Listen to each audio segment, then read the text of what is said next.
Hello everyone, welcome to our webinar. We'll start in 5 minutes if you can hear me. We'll start in 5 minutes.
Hello everyone once again. Yeah, there was no audio, sorry about that.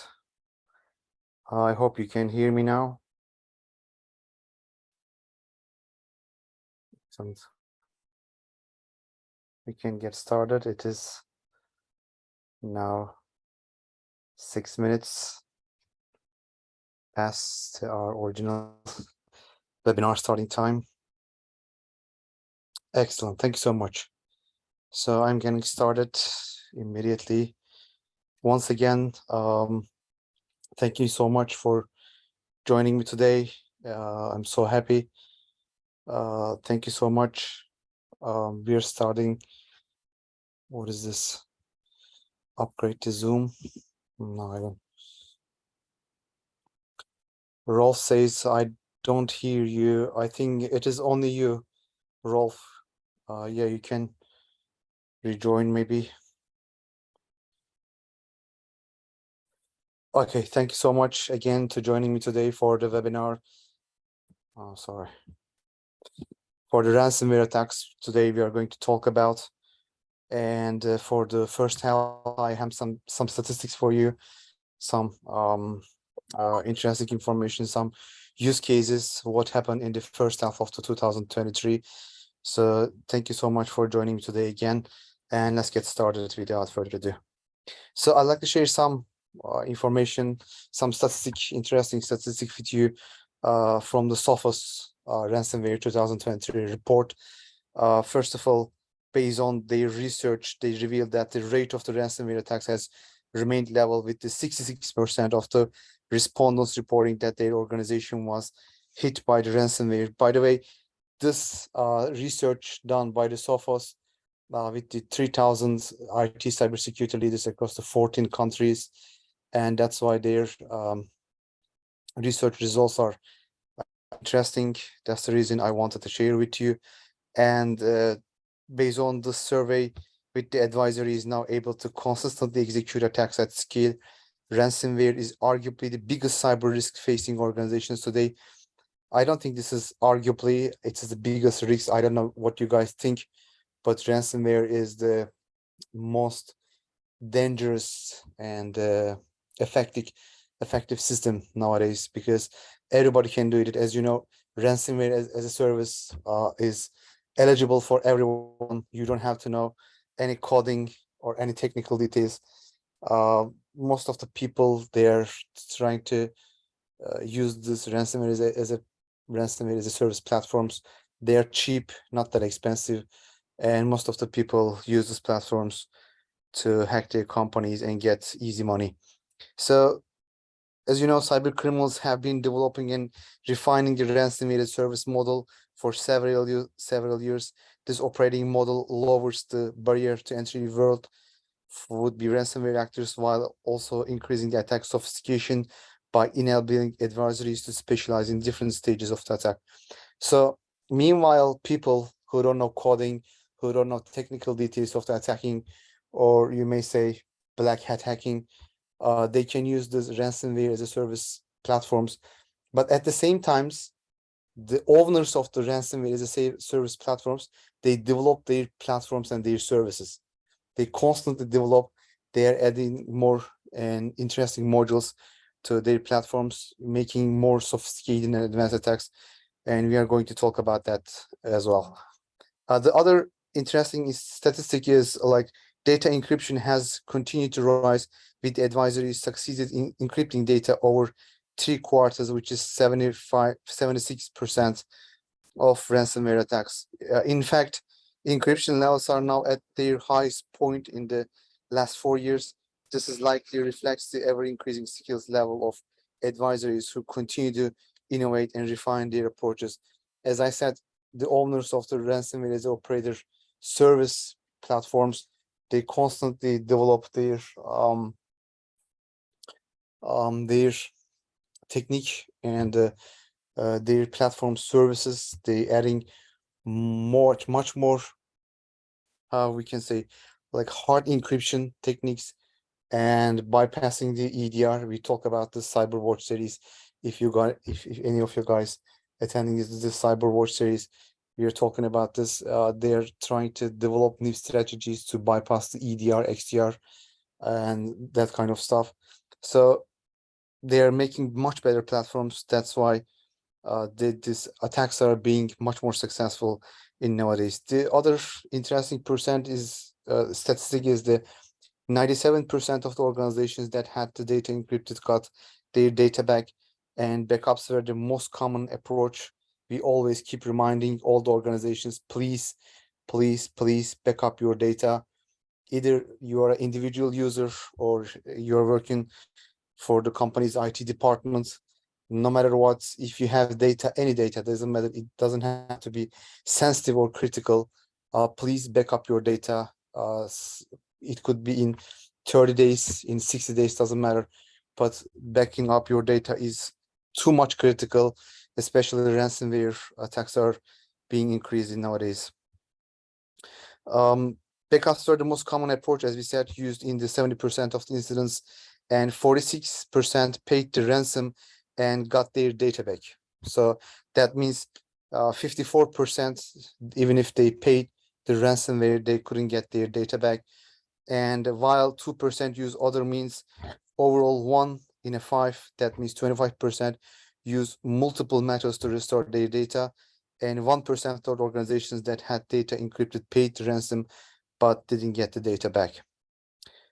The research also revealed that the clear correlation between annual revenue and the propensity to experience a ransomware attack, with the percentage of the organizations hit by ransomware increasing progressively with the revenue, and 56% of organizations with revenue of $10 million and $50 million experienced a ransomware attack in the last year, rising 72% of those with the revenue 5 billion plus. Those are huge numbers, as you can imagine. But for ransomware operators, it doesn't matter you are a huge company or small company, or you are an individual. Doesn't matter for them. They try to do everything, even get the money from individuals. So they don't pick the target that much. They only care about the money. If you remember, we also talk about this in Cyber War series. The last statistic I want to mention is ransom payments are just one element of the recovery cost when dealing with the ransomware events, including any ransomware paid. Organizations reported an estimated mean cost to recover from ransomware attacks of the $1.82 million, an increase from the 2022 figure $1.4 million. So it was in 2022, the average ransomware payment was $1.4 million, but in 2003, it is now $1.82 million. As you can see, not just the techniques and sophistication of the ransomware are increasing, also the money paid for the ransomware constantly increasing and getting higher and higher. You can reach the report you can see the link on the below. If you go to the sophos.com at ransomware 2023, you can see their report about the ransomware, and you can find much more details in that report. So the statistics are from the SOC Radar. We prepared for you in the first half of the 2023. When we analyze the countries, United States is always at the highest rate.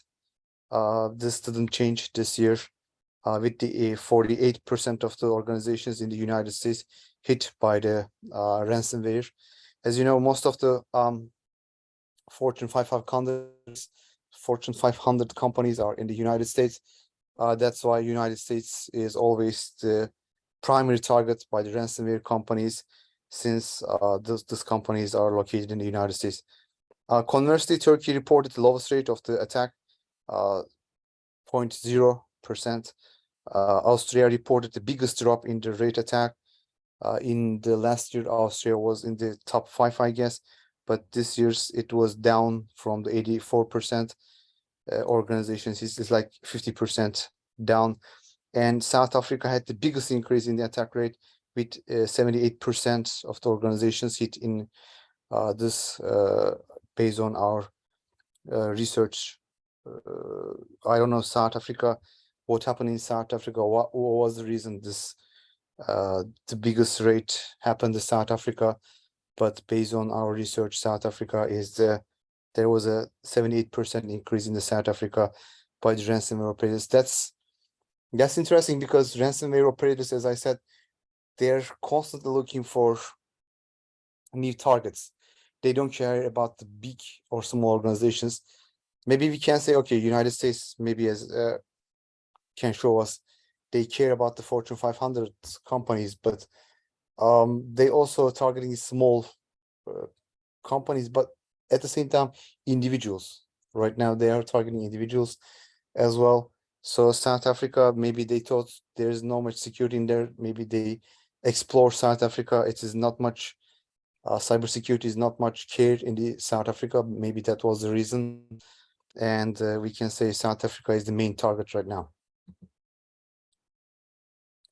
So when we analyze the ransomware attacks by the industry, the education sector was the most likely to have experienced a ransomware attack in the last year, with 80% lower education and 79% higher education reporting being hit. So education, universities, high schools, even primary schools, especially from the United States. I'm getting a lot of calls from the United States, from the education departments.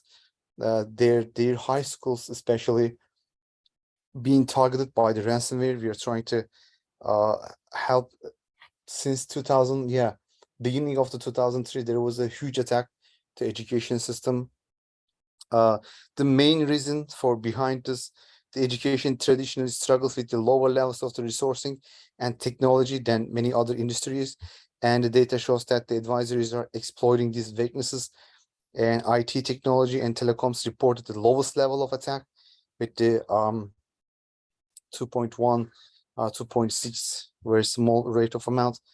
And just because of, as you know, the IT departments and the telecom departments are investing, especially finance departments, finance institutions, banking, those industries have so much money and they invest the security much more. So finance was always was up the top target by the ransomware operators, since there's too much money in the finance. But since they invest the security too much, and as you can see, like South Africa example, they're changing direction.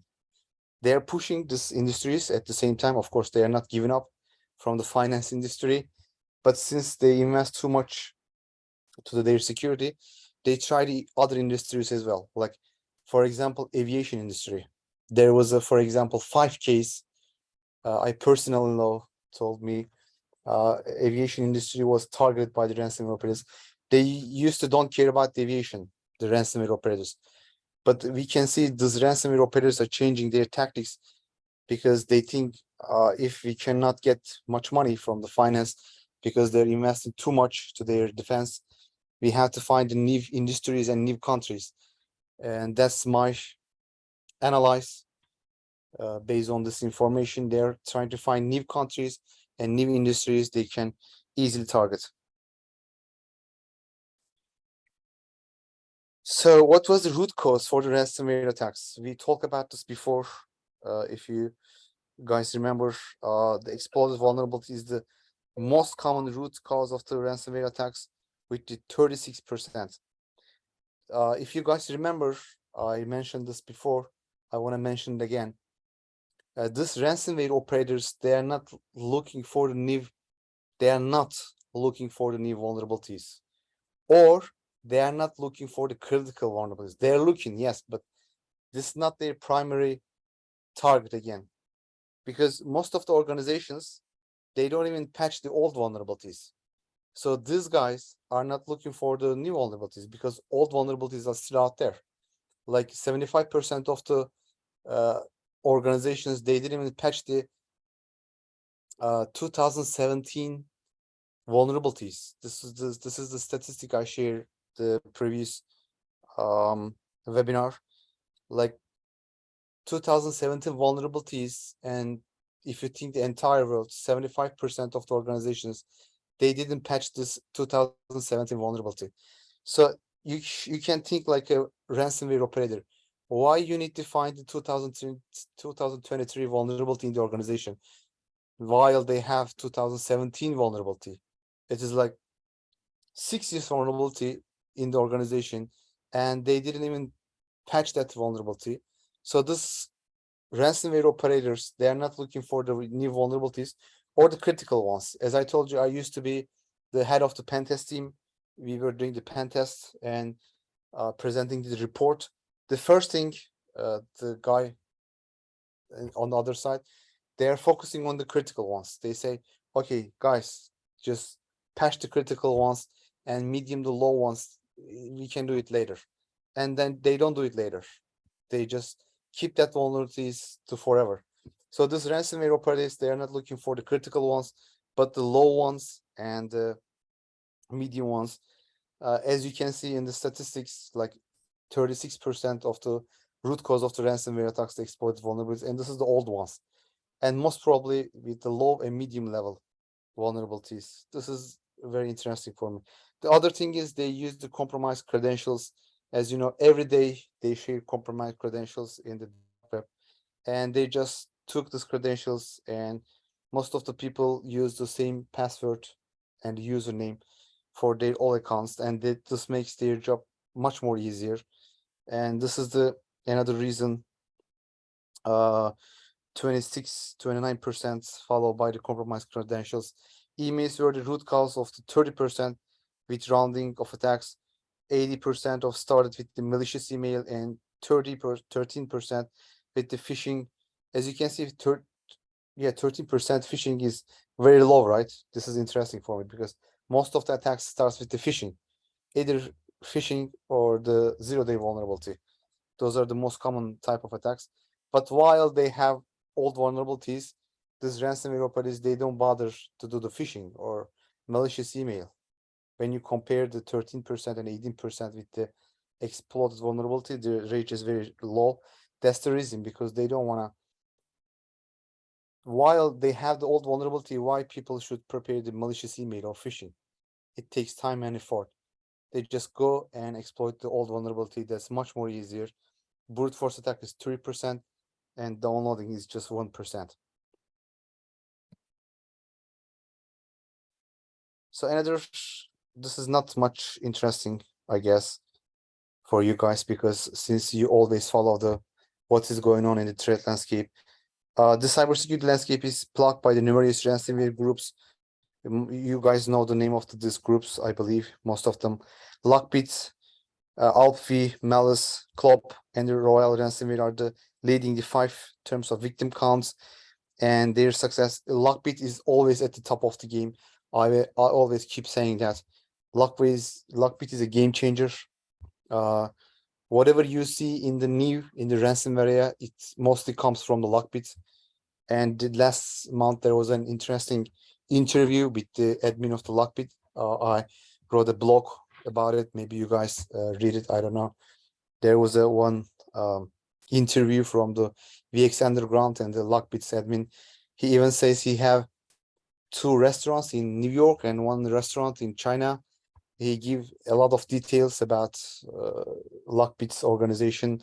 If you guys didn't read it, it's a very interesting interview with the VX Underground. I definitely suggest you to read this interview. Anyways, you guys know Lockbit is always the top of the game. Lockbit emerged as the unrevealed leader in this period, firmly establishing its dominance with the staggering addition of 524 victims to its dark roster. This is the number for 2003, the first half. 524 victims. This number is huge. This is not 10, this is not 50, this is not 100. 524 victims of the first half of the 2023. The Lockbit ransomware group has emerged as a major threat, demonstrating the high adaptability by the employing new techniques and tactics, and consequently, it has been responsible for the most victims among the known ransomware groups. The other ransomware group I like to mention is ALP-HV. Ransomware steadily infiltrated 278 organizations within just 6 months. So ALP-HV is the second one. When you compare, it is like half of the Lockbit. If you guys remember, Lockbit's victim number is 524, and in the second place, Alp HV's victim number is 278. It's like half.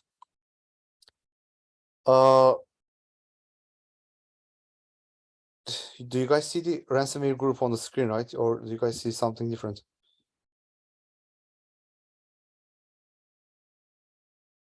Yes, okay, it is okay. Count of ransomware group. You guys see this screen, right? No, different. Is it different or? Ransomware, it's not like ransomware, but the ransomware group. You guys see the club lockbit 3.0. Okay. Great. Thank you so much. Excellent.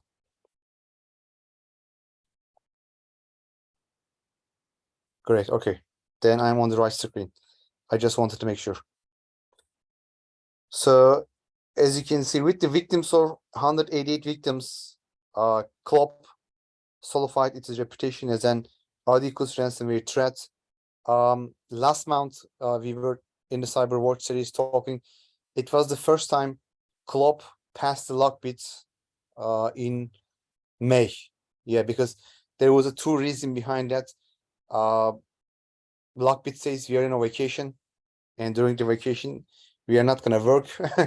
That was the one reason, and the other reason is Klopp is hacked many organizations. I don't know, maybe they found zero-day vulnerabilities or old ones, but in May it was the first time Klopp's number of the victims of Klopp in May was higher than the Lockbit. Lockbit was always at the top of the game, but even if they pass the Lockbit in May, it doesn't matter. The total victim for the Klopp is 188. It is like much less than the Lockbit's total victim. The Klopp ransomware group is adept at exploiting zero-day vulnerabilities. This is their main focus. They're focusing the zero-day vulnerabilities, allowing the hundreds of victims on their list, especially in the May, despite having fewer initial targets. Their expertise in leveraging this in disclosure vulnerabilities enables them to carry out highly effective and widespread ransomware attacks, and which is posing significant threats to organizations and individuals. There is also there's also, despite having fewer victims compared to the ransomware strains, there's also Play ransomware group demonstrated strategic and meticulous approach to targeting its victims. By carefully selecting its targets, the ransomware group added the 118 organization to their list, focusing on high-profile entities to maximize its potential and financial gains. So Royal Ransomware Group also drawing some attentions. This month, I guess we are going to do Cyberwatch series in 10th of the August, I guess. Today is 3rd, yes. 10th of the August, there will be Cyberwatch series. And this month is 8 base is drawing some attentions. I want to talk to you about the 8 base and this month's Cyberwatch, I'm sorry. So I'm changing the slide. If it doesn't change, please let me know. Count of the share type. Yes. So there was a in total 75% victim announcement, and the data exposed is 25%. That means this 75% they refused to pay the ransomware, and 75% victim is announced. This was another statistic I wanted to share with you.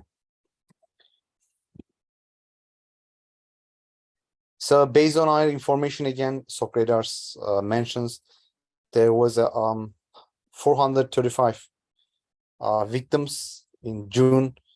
It was decreased in May and April. There's a one huge increase in 428 in March.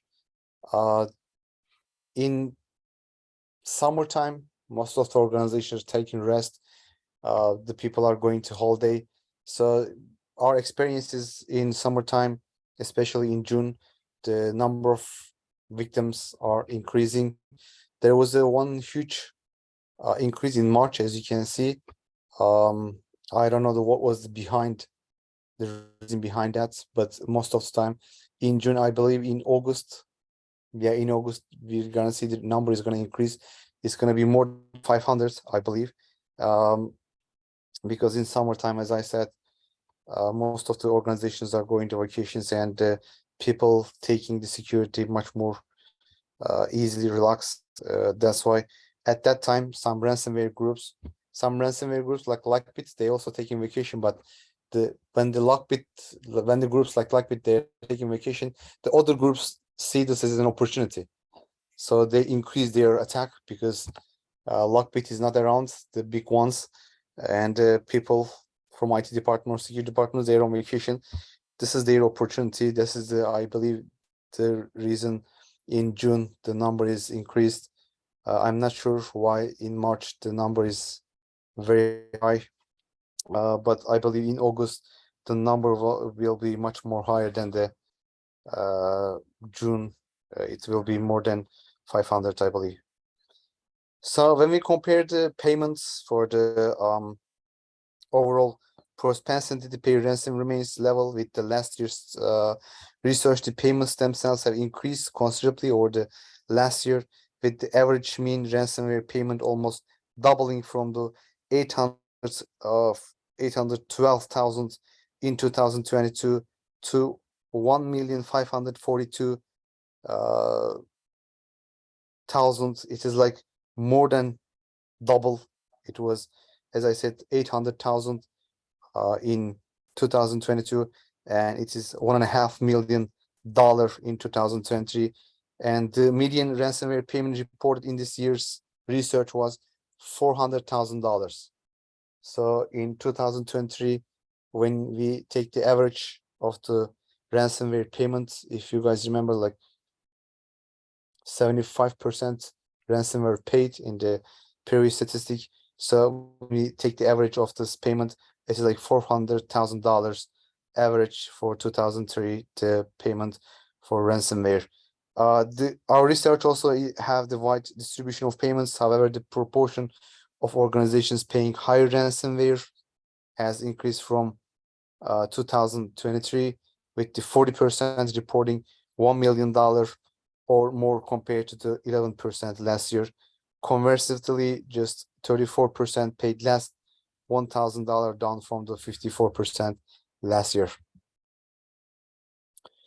So those were some interesting statistics. And when we take a look at what happened in 2003, like what was the major ransomware attacks, let's take a look what happened in 2023 when we take a look at the ransomware attacks. One of the important one is the Yum company they attacked, which is also a roof company for the KFC, Pizza Hut, Taco Bell, and the Habits Burger Grill.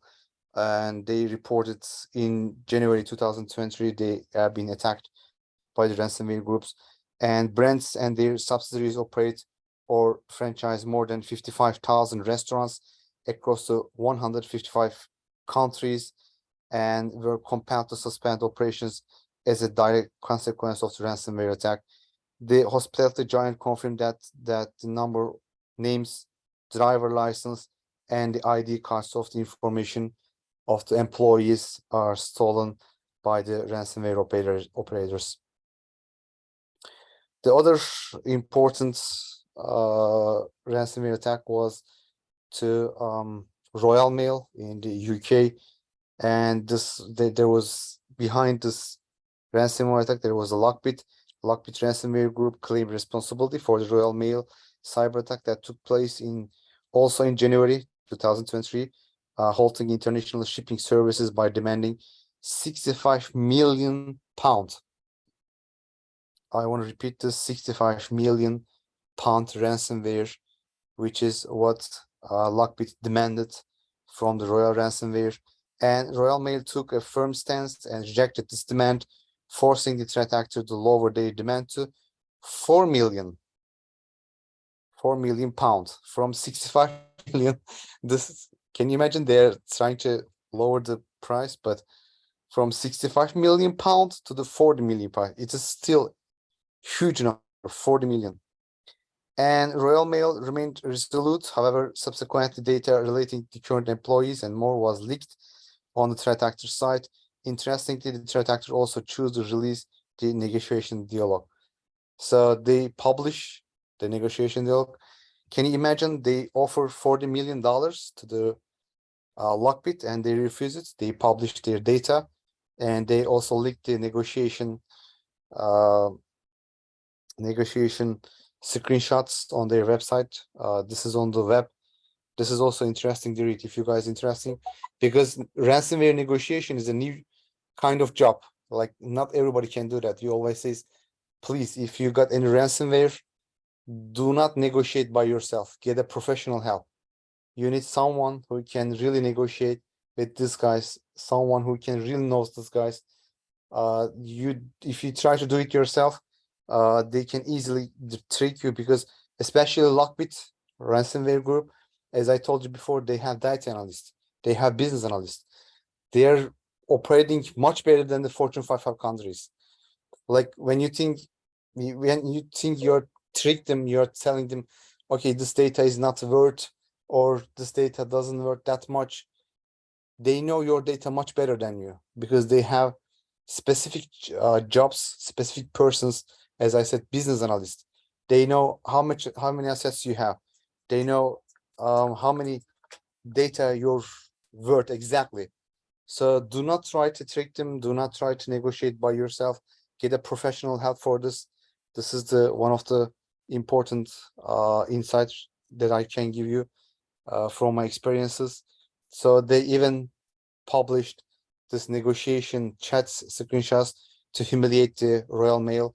Can you imagine? These guys are not accepting £4 million offer from the Royal Mail. From this perspective, you can think how big Lockbit is and how they can operate.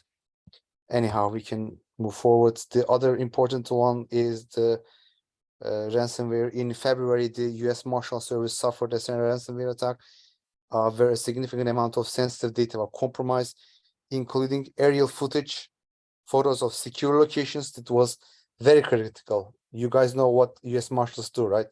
They keep the people from the in secret locations, like secure locations. With this hack, the secure locations are compromised, passports are compromised, wiretapping informations are compromised, data for individuals, witness protection. Witness protection is job of the US Marshals.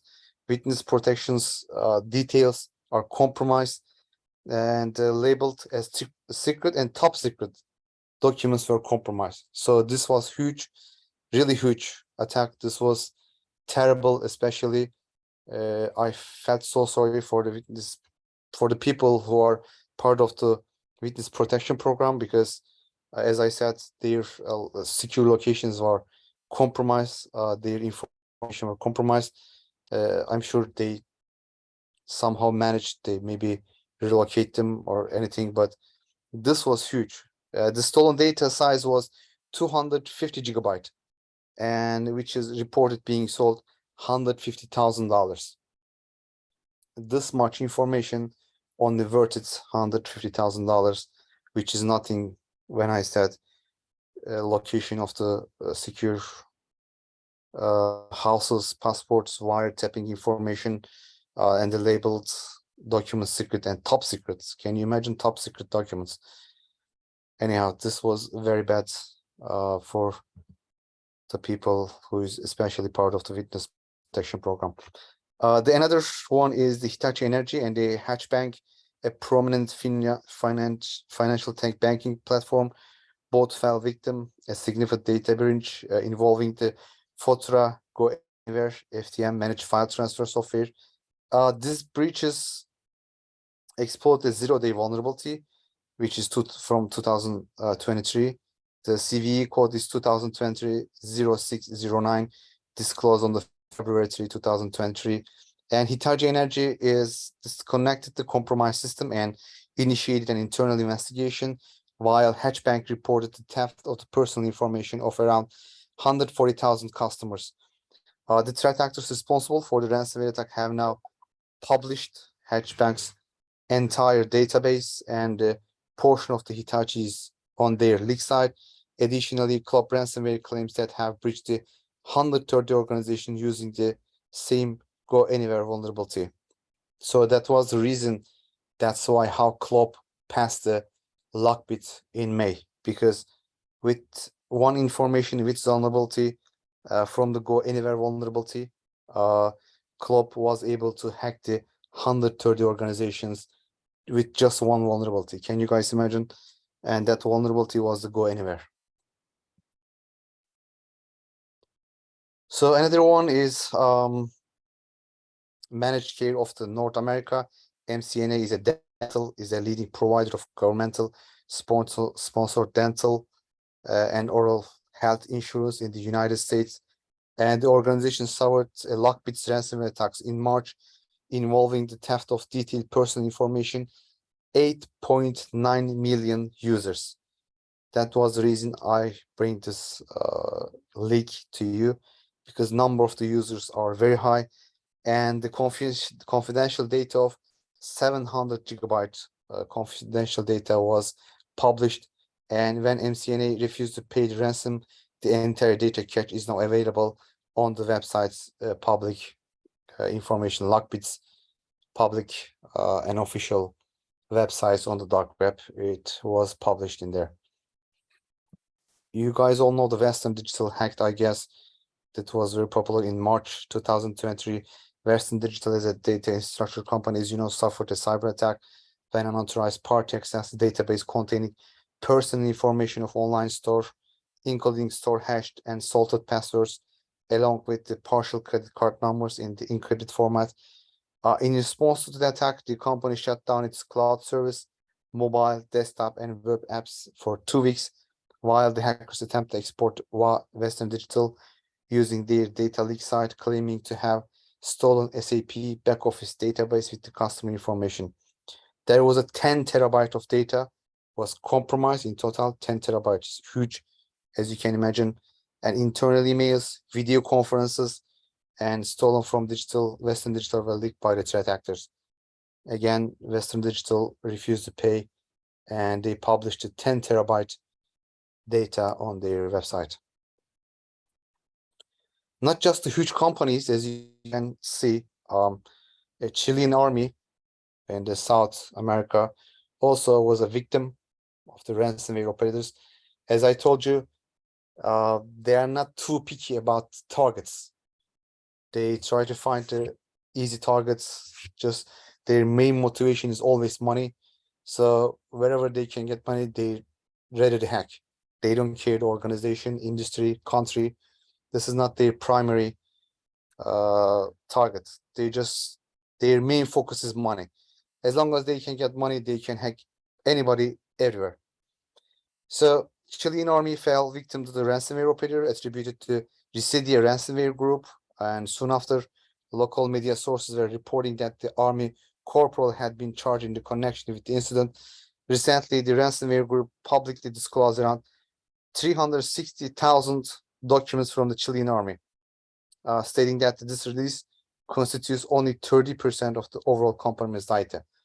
So they said this is also tactic. As you can see, they're not publishing everything. They just published the 30% of the data they have, and they keep asking, are you still paying? No. Okay. Publish 30%. Are you paying? No. Okay.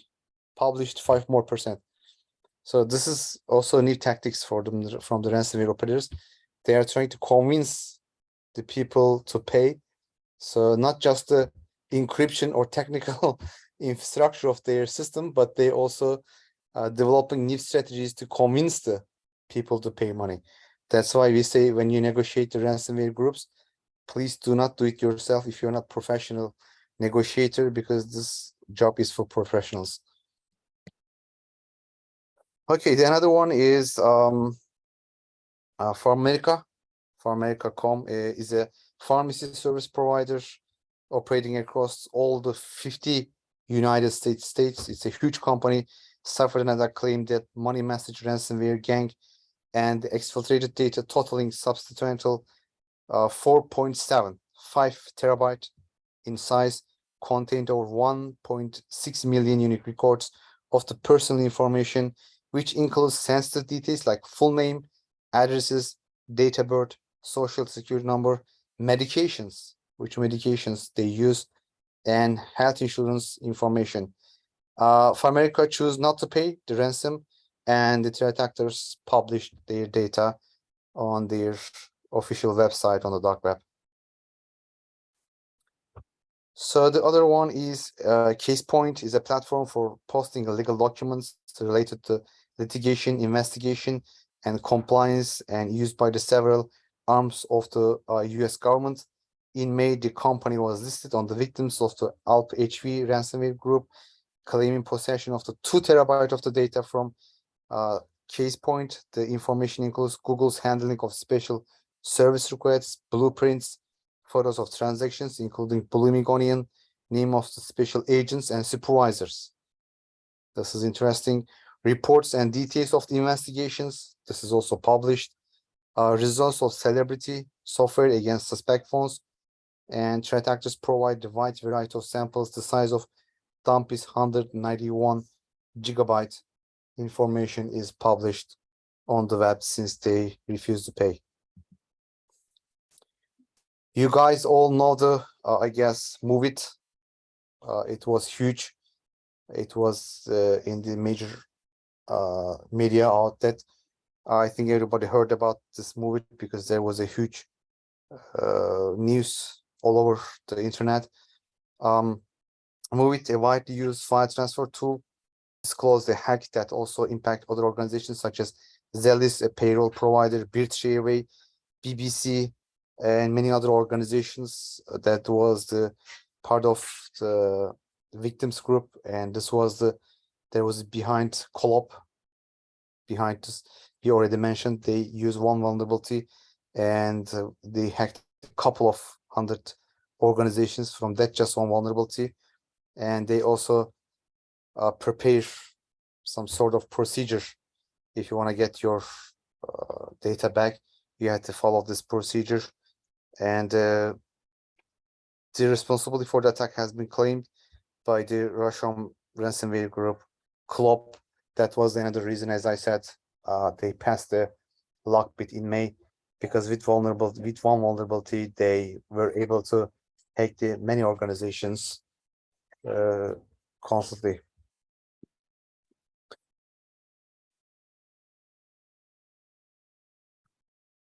So we can come to the conclusion. As you can see, there are some interesting statistics about the ransomware operators and their attacks and real use cases. There was a very interesting data published, captured, and one vulnerability was enough for the ransomware groups. They can easily hack the hundreds of companies with the one vulnerability, because I always keep saying, I'm going to keep saying again, all vulnerabilities are not cared by the organizations that they use, or they use the, instead of focusing the critical vulnerabilities, they are focusing the medium and low ones, because organizations, they don't care about the medium and low vulnerabilities. So if you guys have any old vulnerabilities, if you didn't take a look, please take a look right away. Backup is very important. Again, if you have medium and low level vulnerabilities, please take a look. It's very important. Independent of revenue, geography, or industry, ransomware continues to be major threat to organizations, that's for sure. As adversaries continue to hone their attack tactics, techniques, and the procedures, TTPs, defenders are struggling to keep pace, resulting in the increased encryption rates. The drop in the use of the backups to the recovered encrypted data is considerable cause for concern. If further evidence was needed regarding the financial and operational benefits of the investigation in the strong backup strategy, you had to do it backup. That's very important. That was the first thing I can tell you. With the growth of the ransomware as a service business model, as I mentioned, we do not anticipate a drop in the attacks in the coming year, especially in the second half, because as I told you, with the ransomware as a service platforms, things are much more easier. If people need the money and try to find the easy way, the first thing they go is the ransomware as a service operators, because it is easy money. Or as I told you in the previous webinars, insider threats are getting very important because what these guys are offering, they say, okay, you are getting a salary, that's not enough, and you're in the defensive part.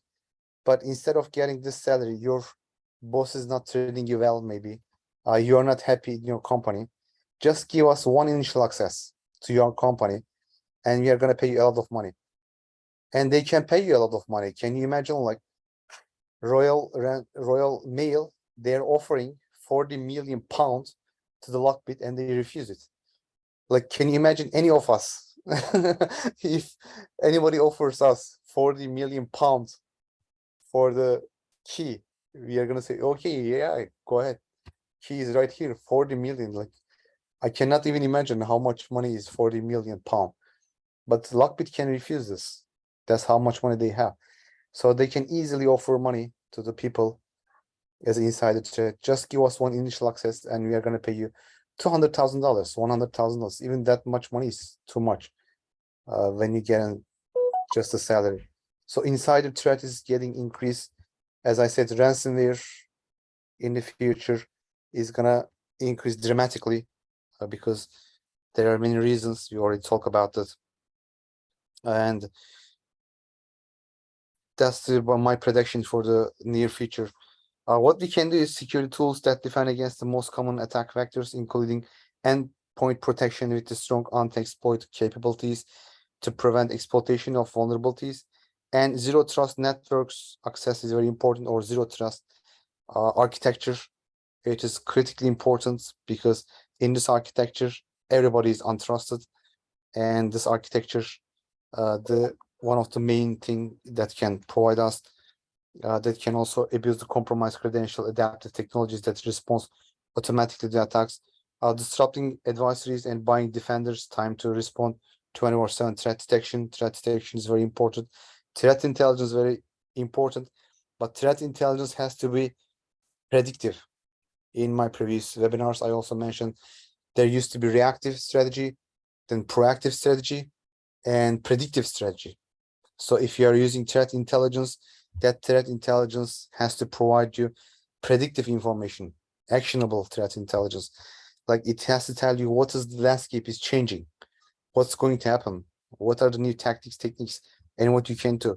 It is not just simple intelligence. If your threat intelligence platform is just providing you just the intelligence, there's a threat, there we go, that's not enough for you.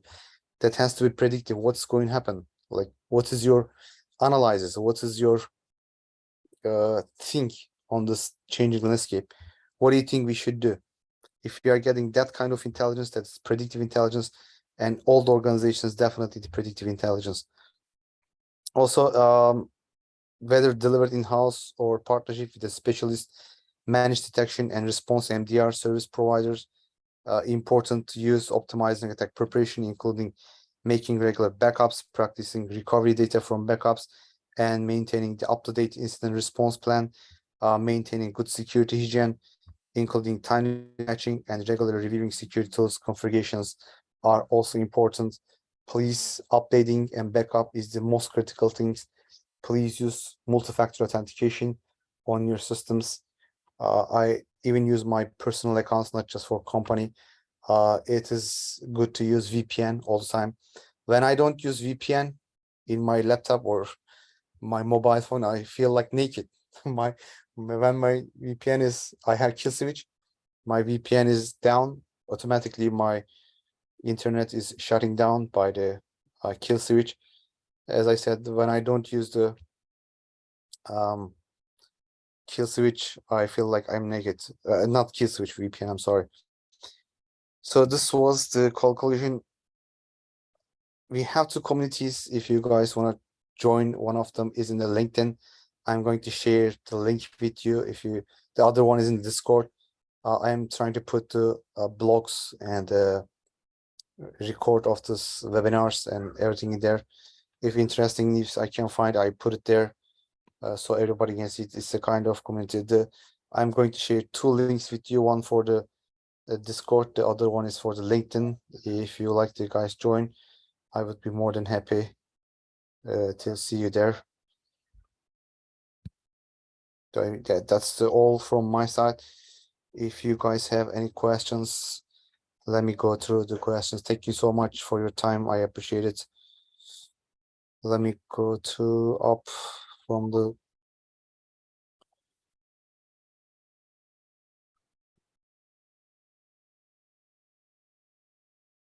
what about Phobos? What team is behind Phobos family ransomware? Most of the time, Akram, this ransomware groups are operating together. Like from time to time, they change their name. I don't know Phobos specifically. I can take a look for you. When you say what team is behind the Phobos, of course, we don't know what team is behind the ransomware groups because they are working in the dark web, dark side. We don't know which I have no idea, for example, who is behind Lockbit. Even Lockbit have one program. One of the admins says, if you guys can write my name under this post, my real name, I'm going to pay you $100,000 or $1 million. I'm sorry, not 100,000. I guess it was $1 million because he knows nobody can do that. So we have no idea who is behind this ransomware or operators. Later, Cyclops is now Knights. Yes, Cyclops is Alexander. You're right. They changed their name, Knights, and Karkor is specifically ransomware group. Okay. Serhan says, yeah, Karkor is counted as the data extortion team. Okay, yep. Hopefully, most of the company website disconnect backups and have witness protection. Thank you, Kahinde. Thanks for the content. What can we expect over the next month as an evolution from your point of view, forecast over RAS activity? That's a very good question, Alexander. Fair. As I told you, the ransomware is phishing as a RAS is one of them. Ransomware as a service. Right now they have phishing as a service, and everything is going to be malware as a service. There are a lot of things they are going to turn to as a service platform. So since these things are increasing, we are expecting much more attacks, of course, because everything is going to be much more easier for the people who have no coding abilities or technical details how to hack. They prepare everything for you. So our expectation is, of course, the number of the attacks is going to be increased very much. And you can see the numbers. It's a huge numbers. The money is very attractive for the people who want to go to the dark side. The numbers is going to be huge. What does a VPN help when connecting the malicious endpoint servers? So Bernd, you have a question about the VPN. Of course, if you are connected to the malicious server, VPN cannot protect you. But the thing is, using VPN can give you connection, secure connection. So when the people or the black hat hackers, they try to intercept your communication, they cannot because you're using VPN. There is no one silver point for all the security concerns. VPN is, of course, not one of them. But what we do in the cybersecurity is increase the risk. I'm not saying using VPN is gonna solve all your problems and is not gonna it can help you when you connect to the malicious server. No, it cannot. But what we are trying to do is using EDR, VPN, and other solutions, CM, for example, for your organizations. We are not trying to establish 100% security. We are just trying to decrease the ability of hack for the black hat hackers. That's all. Do you have any data, David Halleck? How does the ransomware attacks impact the companies in a holding structure? For example, if anybody attacks to the entities in the United States, can we expect impact to their subsidiaries companies in Europe? Is there any data about it? Of course, David, I give an example for you for that. For example, MOVEit vulnerability. If you remember, go anywhere. It doesn't have to be subsidiary companies. If they find one vulnerability, if your organization and the subsidiary organizations have the same vulnerability, of course, they're going to keep hacking all the organizations. That was one good example, I guess, to give you. It doesn't matter. It is a main like for example, they hack the organizations in the United States. If same vulnerability is valid for the European organizations, of course they're going to do it for the Europe. Doesn't matter, they have related each other or not. Which VPN do you trust? Tony, that's a good question, but I don't want to name any brands for any solution. But all I can say is I try to use the open source products for myself, because when the source code is open, I can see what's going on inside. Otherwise, if it's commercial, of course you can use the commercial one. I'm not saying they're bad, but if I have to choose between the open source and the commercial ones, I try to choose the open source. Thank you, Andre. Thank you so much. Thank you, Yamilia. John Williams, thank you so much. Thank you so much. It was, yeah, fantastic. Well made. Thank you. How can I be added to the CTI feeds? Eren, maybe we can share the freemium link. Maybe you already shared, I don't know, in the chat. We have a link for that. You can subscribe, Shannon, and you can get the CTI feeds from there. Can we get the PPT? Yes, Ashish, you can get the presentation. I'll share on the Discord channel. If you can join the Discord, I can share there. The slide with the group, please. Could you back it, please? Slide with the group, please. Veselios, could you please repeat your question? Slide with the group, please. Could you back it, please? I can share the slide with you, Veselios, with the Mihail Frollo. Thank you so much. You're always here. I appreciate your support. Thank you so much. It's always good to see you. Oh yeah, John Williams, thank you so much. He already shared the LinkedIn group. Thanks for the presentation. Thank you, Ma. Shannon. Can we access the slides, share with there? Sure. Milner, thank you so much. Catherine Stroh. That's a good question. Mahesh, if I'm attacked, who are the best companies to help in negotiation? Well, that's a interesting question. I cannot tell you this company is the best for negotiation, but you can ask Socrates for help. Veselius, very interesting analysis. Thank you, Veselius. Thank you so much. Milner, this helps to how we are facing, and how much we lose in this fight. Milner, that is a very good question. My wife, she bought me a t-shirt, and there was a one good quote in there. It says, fighters are not always the winners, but fighters are always the keep fighters. They always keep fight. We are not going to always win. But what we can do is always keep fighting. So either we lose, but there's the one thing we can do is keep fighting. So note case you mentioned multiple times. Thank you, Serhan. Thank you for the presentation. David, dear colleague, I have to go. Wish you all the best. Thank you. More than a great time. Thank you, Tony. It's good presentation. Thank you. Let me share the links with you for the. Thank you so much. I appreciate it. Your time. Stop share. I'm going to share the two links with you for the groups if you guys wanna join.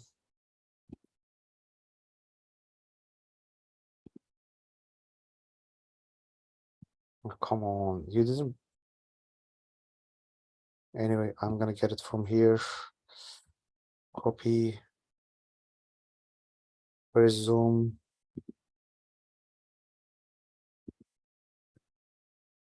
This is the link for the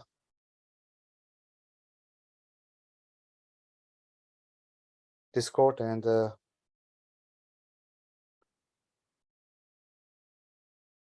yeah, John already shared the link.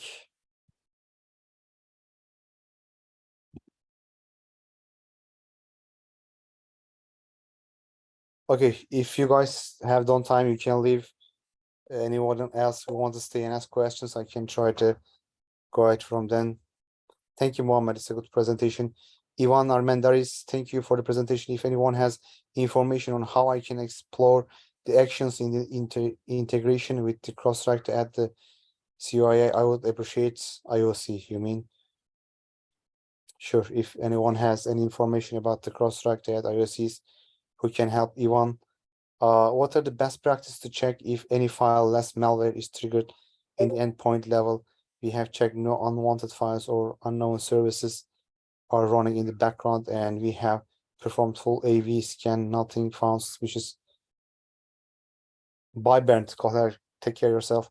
Mahesh, your question is not easy to answer because I don't know how big your organization, what kind of security solutions you already use. So to give an answer to that, I need more information. Garrett has, is it wise to block CNC server via firewall of a specific group? Blackbuster, there are block lists going around on GitHub. Yes, that's why we need threat intelligence services, Garrett. They provide us, for example, we do operations. That's why I said you need predictive threat intelligence. Because in predictive, what we do is, Garrett, we are not just monitoring the threat actors, we are hunting them. For example, 2 months ago, with my team, we first found one of the threat actors' command and control center, and we find vulnerability in their command and control center, and we enter access to their command and control center, and we take their data. And we saw that like 70% of the data they already published on the dark web. The 30% was new for us, and we analyze it. Of course, when we do this, we're dealing with the law enforcement agencies, with their approval and help, because this is their primary job to do, and informing them is our job. And we get their data. This is how predictive is. From the data we analyze, and we can see how they can change it. Or, for example, we are using honeypots. Honeypots, when we are using the honeypots, we can analyze how they infiltrate the system, how they get the initial access, how they do the lateral movement, how they move inside, what they do, their new techniques. For this, you need to use the threat intelligence service. We can provide you predictive intelligence, and they can feed your CM. So just not just firewall. I believe you are using the CM or SOAR or anything, and this should be fed by the threat intelligence service to give you how to block and what to block. For example, for me, IOC are not much importance. IOA is much more important because IOC can change easily. If you want to block and take an serious action against this groups, ransomware groups, you need to know their IOAs much better than their IOCs, because IOCs can change easily. I'm not saying it's not important. Of course, you still need IOCs to fit your CM, but IOA is much more better, much more important than IOCs. So what can I suggest you to get this information? Like, you need to talk to some threat intelligence solutions who can give you this much detail, not just regular intelligence. Thank you so much, Garrett. Is there any other question? Let me check the Q&A. Timmy Harper, these are publicly claimed victims, right? Not the private site that never get published. Yes, Tommy, your question is very good. Those are all public because they want to make it public. That's why, do you know what they do? They used to publish this data and the announcements, not just data. As you know, they first says we hacked the Royal Ransomware, Royal Mail, for example, Lockbit. They don't want to publish the data immediately. They say, okay, we hacked the Royal Mail. Royal Mail, are you paying or not? They negotiate. Then, if they say no, they publish the data. But most of the people, they are going to afraid to access the dark web. They think law enforcement agencies are gonna track them. It is illegal, or something is gonna bad happen. So most of the people, they don't want to go to the dark web. So what these ransomware groups did, they officially opened Discord and Telegram channels because nobody's going to go to the Telegram or Discord. It is totally legal. Nothing is illegal in there. So they have public channels, I mean, official websites and the dark web, but they have also many channels in the Discord and the Telegram. You also monitor these channels as well closely. So those are all public, yes. The answer to your question, those are not private. But sometimes this happens. For example, one company is hacked. They want to keep it secret. They immediately talk to the ransomware group. Please do not put our name publicly.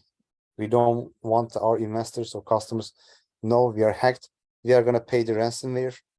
Please do not publish our name. At that time, of course, this is not publicly published. But other than that, all the screenshots I share with you, they're all public, yes. Is it wise to block CN? Yeah, I already answered this, Garrett.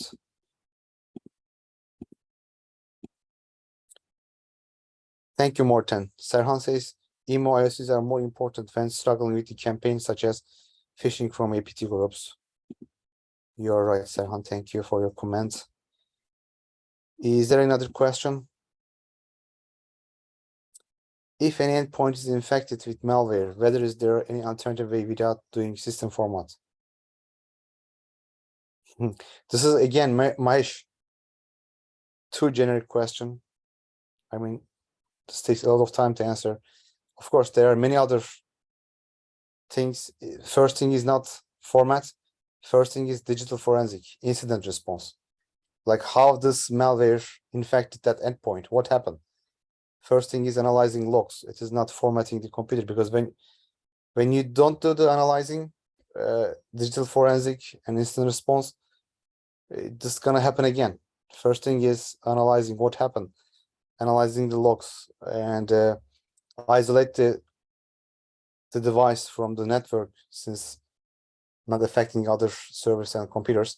Then you have to do the digital forensic. What happened exactly in there? How this malware is get to this computer? Then it depends on the malware, like what kind of malware is infected. It could be very sophisticated one, or it could be very basic one. So to get more specific answers, security people need more specific details. Any other question? I guess not. Thank you so much all for joining me today. I wish you all happy and safe days. You guys take care of yourself.